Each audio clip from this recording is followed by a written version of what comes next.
গেছে 299 জন এমপির তালিকা ধইরা কে কোন ভ্যান থেকে, সবজিওয়ালার কাছ থেকে, মাছওয়ালার কাছ থেকে, কর্পোরেট কোম্পানির কাছ থেকে, গ্রুপ অফ কোম্পানির কাছ থেকে লোক পাঠাইয়া চাঁদাবাজি করে, দখল করে, প্রত্যেকের নাম সংসদে দাঁড়াইয়া বিসমিল্লাহ বইলে দিব।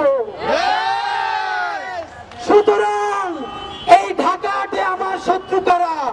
যারা এখানে চাঁদাবাজি করবে, যারা এখানে মাদক কারবারি করবে, যাদের নাম বলে দিলে মাদকের ব্যবসা ধ্বংস হবে, তারা সবাই ঐক্যবদ্ধ হয়েছে ওসমান হাদিকে ঠেকাও।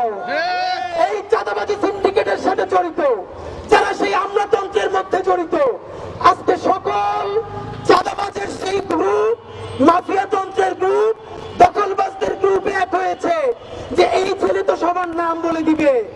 শোনেন, আল্লাহ যদি বাঁচায় রাখে, যা বলাই নেই, শরীফ ওসমান হাদির দায়বদ্ধতা সেই রিকশাওয়ালার প্রতি যে আমার এইখান থেকে উঠাইয়া নিয়া ভাড়াটা নেয় না, চড়াই ধরে ভাড়া দিতে চাইলে চোখের পানি ছাইরা দেয়।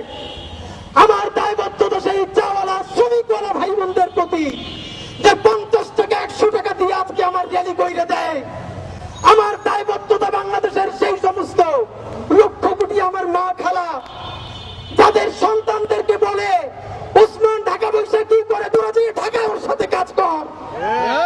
যারা আমার জন্য জুমাবারে আমার যে মায়েরা রোজা রাখে, আমার যে মা খালারা রোজা রাখে, সন্তানকে আমার কাছে পাঠায়, বাড়ির 2-4 টাকা জমা আমাদের জন্য পাঠায়, ওসমান হাদির সংসদে কথা বলবে আমার সেই মা বোনদের জন্য, আমার খালাম্মাদের জন্য ইনশাআল্লাহ।